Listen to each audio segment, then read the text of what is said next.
So I wanted to touch on a little bit more the stuff that I deal with when I go shopping. It's usually when I go to Walmart. And I'll preface this with that I live in a kind of small town, a very red town. I don't have a choice. I have to live here. I have to live with my parents.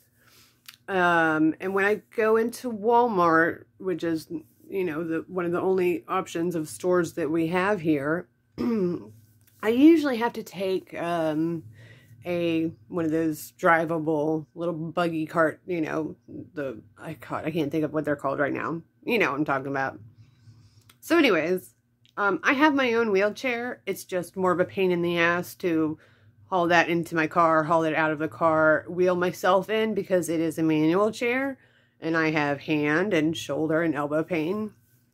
And it's heavy, so it's hard to take out of the car and put together and whatnot. So anyways, I take one of those ones you drive in the store.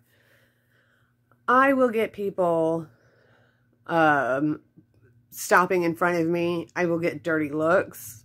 I get all sorts of harassment from people because I'm young.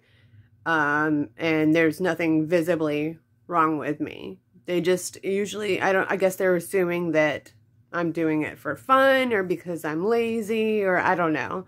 But I get messed with quite often.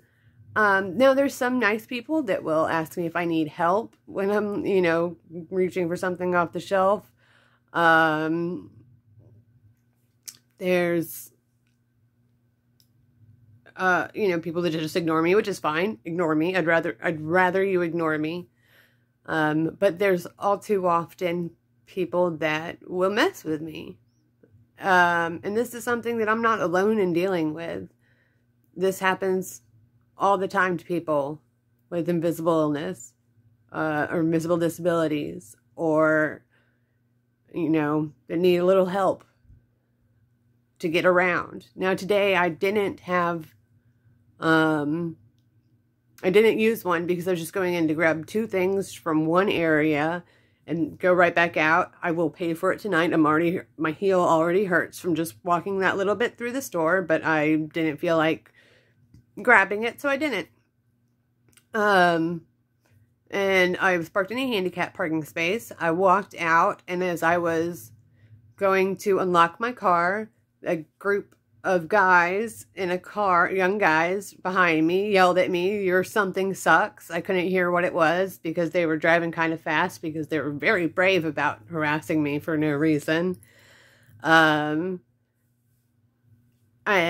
I will say that I was one of probably the only people in that store, and there was a lot of people in the store because it's a beautiful Sunday springtime and people are here.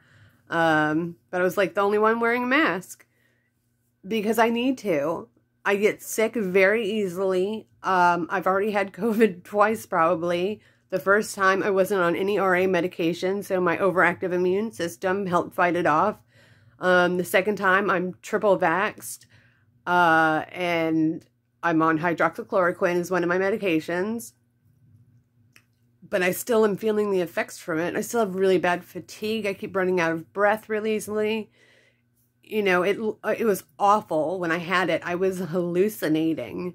I was so sick. I was hallucinating. It was the wildest thing ever. And I talked to my doctor and they said, I have to go to a free clinic. And they said, you know, it's too expensive to do the testing for the antibodies, and they're not that accurate anyways, so they just go ahead and don't, but it sounds like I do have long haul, and there's no treatment for it anyways, so you just gotta wait it out. So yeah, I'm gonna wear a mask. I'll be wearing a mask, however, for the rest of my fucking life if I need to.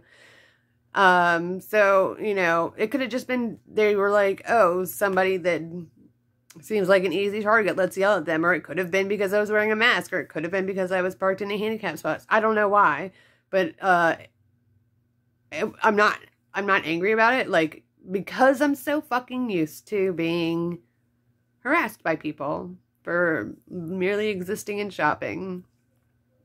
So if you know, you know.